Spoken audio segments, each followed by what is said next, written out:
पहला प्यार। वैसे तो कहते हैं कि पहला प्यार कभी नहीं भुलाया जाता, क्योंकि बहुत सी यादें जुड़ी होती हैं इसके साथ। लेकिन कुछ लोग होते हैं जो इसे कभी याद नहीं करना चाहते। शायद उन्हीं में से मैं भी एक हूं। मैं प्रिया, जयपुर की रहने वाली एक लड़की। मैं जिस हादसे से पिछले 15 साल से दूर भाग रही थी, आज वो फिर मेरे सामने आ खड़ा हुआ। लेकिन जब भी उस हादसे को याद करती हूँ, मेरी रूह तक कांप जाती है। आखिर में एक 13 साल की बच्ची ही तो थी, कहां समझती मुझे इतनी।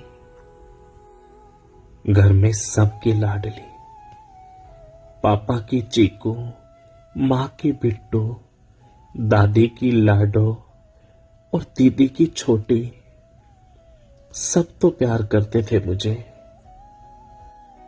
लेकिन पता नहीं क्यों भूल हो गई मुझसे। मेरे 8th क्लास के एग्जाम बस खत्म ही हुए थे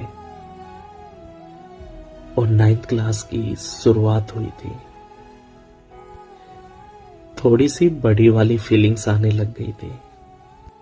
दोस्तों के साथ मैंने भी फेसबुक पर अपना अकाउंट बना लिया। सब कुछ अच्छा चल रहा था। दोस्तों से ढेरों बातें होती थी, नई नई फोटो फेसबुक पर अपलोड करते थे। एक दिन शाम के करीब यही 8 बज रहे थे। फेसबुक पर फ्रेंड रिक्वेस्ट का नोटिफिकेशन आता है, साहिल सचदेवा। मैंने प्रोफाइल चेक की तो देखा मेरे से उम्र में काफी बड़ा था, करीबन 28-30 साल का। मैंने फिर भी ना जाने क्यों फ्रेंड रिक्वेस्ट एक्सेप्ट कर ली। आगे से मैसेज आया, धीरे धीरे बात शुरू होने लगी। मुझे पता चला कि वो अजमेर का रहने वाला है और अभी काम के सिलसिले में दुबई शिफ्ट हो चुका है। धीरे धीरे बातें ज्यादा बढ़ने लगी। पता ही नहीं चला कि साहिल को कब ये दोस्ती से ज्यादा लगने लगा। वो मुझे भी स्पेशल फील करवाने लगा। मुझे भी अच्छा लगता था, लेकिन बस एज ए फ्रेंड। वो जब भी मुझसे पूछता था कि तुम्हारे शादी का क्या प्लान है, तो मैं हमेशा यही कहती थी कि मैं शादी अपने पापा की मर्जी से करूंगी। देखते ही देखते हमारी दोस्ती को 6 महीने हो गए थे। साहिल अपनी फैमिली से मिलने के लिए दुबई से अजमेर आ गया था। उसने मुझसे बोला कि मैं तुमसे मिलने जयपुर भी आ रहा हूं। मैंने कहा नहीं, पापा को पता चल जाएगा तो मुझे बहुत डांटेंगे। उसने बोला मैं सिर्फ 2 दिन के लिए आ रहा हूं, तुमसे मिलकर फिर वापस दुबई चला जाऊंगा। मैं स्कूल गई तो मैंने देखा साहिल मेरा पहले से ही वहां इंतजार कर रहा था। मैंने स्कूल बंक करके साहिल के साथ चली गई। हम बाहर घूमे, मूवी देखने गए और जब स्कूल की छुट्टी हुई तो उसने मुझे स्कूल के दरवाजे पर ही ड्रॉप कर दिया था और मैं घर आ गई। अगले दिन मैं फिर स्कूल गई तो मैंने देखा साहिल वहीं खड़ा था। मैं फिर उसके साथ चली गई। उसने कहा हम लंच करने चलते हैं और हम एक रेस्टोरेंट में आ गए जहां उसने पहले से ही तैयारी की हुई थी मुझे प्रपोज करने की। उसने कहा प्रिया, मैं तुमसे प्यार करता हूं और मैं तुमसे शादी करना चाहता हूं। मैंने कहा साहिल, मैंने तुमसे कहा तो था तुम मेरे एक अच्छे दोस्त हो, लेकिन मैंने कभी तुम्हारे लिए ऐसा नहीं सोचा। मैं शादी सिर्फ अपने पापा की मर्जी से करूंगी। करने लगा कि मैं तुमसे शादी करना चाहता हूं और मैं तुम्हें दुबई लेकर चलूंगा। मैंने मना कर दिया वो फिर भी मेरे साथ जबरदस्ती कर रहा था। मुझे गुस्सा आया और मैंने उसे एक थप्पड़ मार दिया और मैं वहां से भागकर वापस घर आ गई। घर आने के बाद साहिल के बार बार कॉल और मैसेजेस आ रहे थे, लेकिन मैंने कोई रिप्लाई नहीं दिया। मुझे समझ ही नहीं आ रहा था कि साहिल ऐसा क्यों कर रहा है, वो मेरी बात को क्यों नहीं समझ रहा। अगली सुबह साहिल ने किसी और के नंबर से मुझे कॉल किया और कहा, प्रिया मुझसे गलती हो गई, मैं बहक गया था, मुझे माफ कर दो। मैंने कहा, अगर साहिल तुम्हारे मन में ऐसा कुछ है तो तुम अपनी एक अच्छी दोस्त को भी खो दोगे। उसने कहा, मैं तुम्हें कभी नहीं खोना चाहता, मुझे माफ कर दो। फिर उसने कहा कि मैं कल दुबई जा रहा हूं, आज शाम को मिलोगी मुझसे? मैंने कहा, देखती हूं। उसने कहा, नहीं प्लीज मुझे माफ कर दो, लेकिन प्लीज आज एक आखिरी बार मुझसे मिल लो। और मैं उसे ना कर सकी। शाम को ट्यूशन के बहाने मैं घर से बाहर निकली तो साहिल मुझे लेने आ गए। थोड़ी देर बाद उसने गाड़ी एक सोसाइटी के बाहर ले जाकर खड़ी कर दी। मैंने कहा, तुम ये कहां लेकर आए मुझे? उसने कहा, मेरे दोस्तों ने पार्टी रखी है, उनकी भी गर्लफ्रेंड आ रही है, तुम चिंता ना करो, तुम चलो बस मेरे साथ। और वो मुझे एक फ्लैट पर लेकर आ गया जहां उसके 3-4 दोस्त बैठे हुए थे। मुझे देखकर वो कहने लगे, ठीक है हम आते हैं थोड़ी देर में। और वो बाहर चले गए। साहिल जाकर दरवाजे की कुंडी लगाने लगा। मैंने कहा, तुम ये क्या कर रहे हो? उसने कहा, तुम्हें बताता हूं कि थप्पड़ कैसे मारते हैं। ये सुनते ही मैं कांप गई।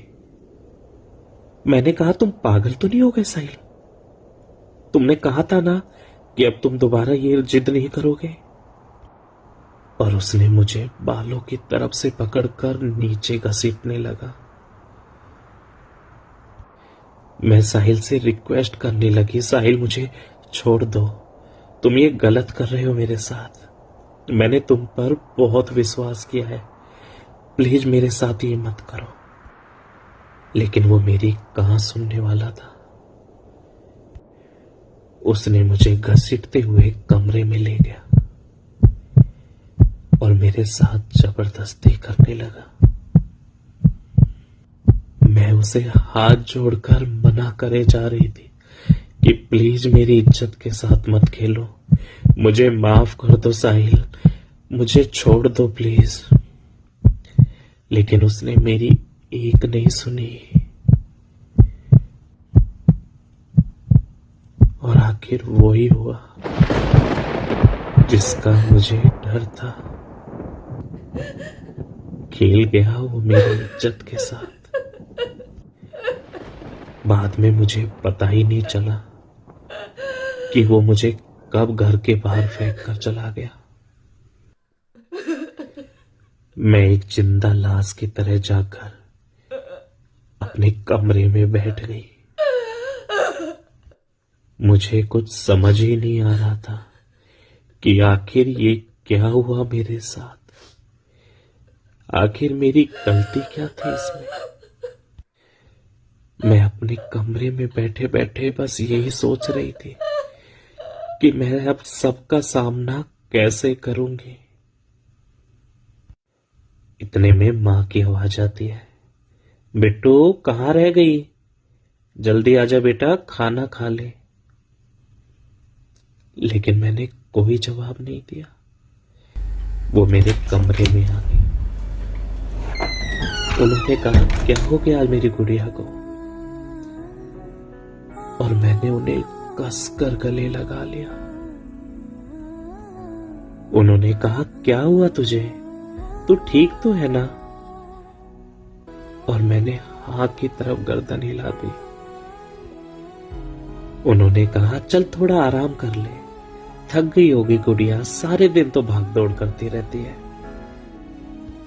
रुक जा, तेरे पापा को आने दे, मैं कहती हूं उनसे। और मैंने फिर मां को कसकर गले लगा लिया।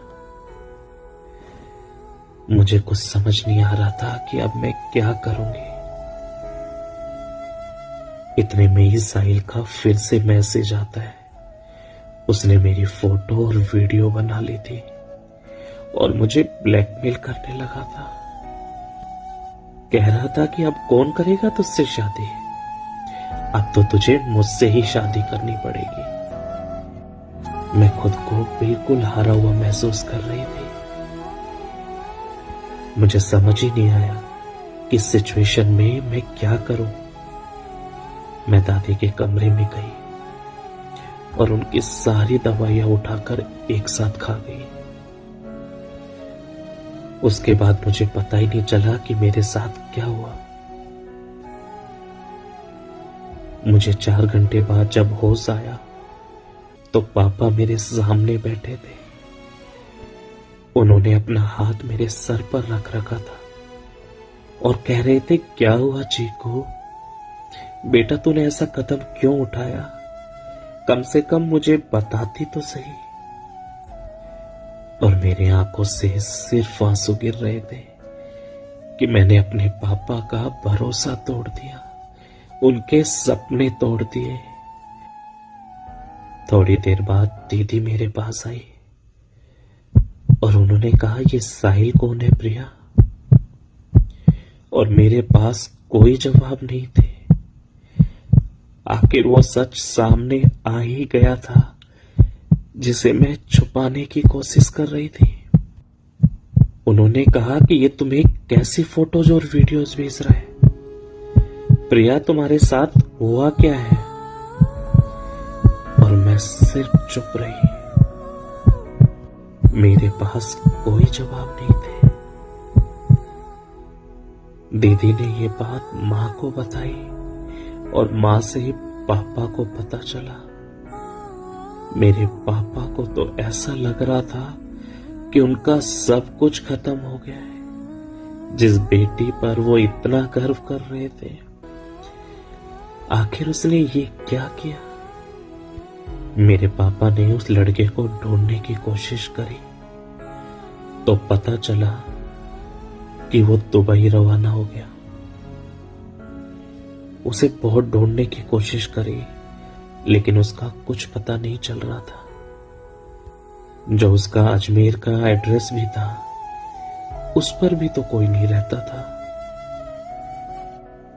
मेरे पापा ने मां से कहा कि मुझे शकल नहीं देखनी इस लड़की की, इसे कहना कि दोबारा मेरे सामने कभी नहीं आएगी। स्कूल बंद कर दो इसका और आज के बाद घर से कभी बाहर नहीं निकलेगी। हमेशा चीकू चीकू बोलने वाले आज मेरी शकल भी नहीं देखना चाहते थे। आखिर गलती क्या थी इसमें मेरी? मुझे एक जिंदा लाश की तरह घर में ही कैद कर दिया था। 15 साल बीत गए थे उस हादसे को, लेकिन आज मेरी दोस्त अंजलि घर पर आई थी। उसने मुझसे कहा कि तुझे कुछ बताना है मुझे। मैंने कहा, क्या हुआ? उसने मुझे एक प्रोफाइल दिखाई, साहिल सचदेवा। ये देखते ही मेरे आंखों के सामने वो सारा हादसा आ गया। डर से मैं पिछले 15 साल से भाग रही थी, आज वो फिर मेरे सामने आ खड़ा हुआ। उसने मुझसे पूछा, क्या ये वही साहिल है? मुझे एक पल नहीं लगा उसे पहचानने में। मैंने हाँ की तरफ गर्दन को हिला दिया। उसने मुझे बताया कि यह अब मुंबई शिफ्ट हो गया है और इसकी 2 बेटियां भी हैं। ये सुनकर मेरे चेहरे पर एक अलग मुस्कुराहट आ गई और मैं खुद को उसे मैसेज करने से रोक ना सकी। मैंने लिखा, जिंदा हो तुम?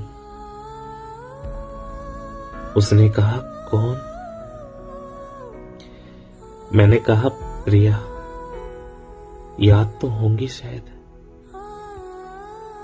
उसने कहा, प्रिया मुझे माफ कर दो, मुझसे भूल हो गई, मुझसे बहुत बड़ी गलती हो गई, प्लीज मुझे माफ कर दो। मैंने कहा, कैसे माफ कर दूं मैं तुम्हें?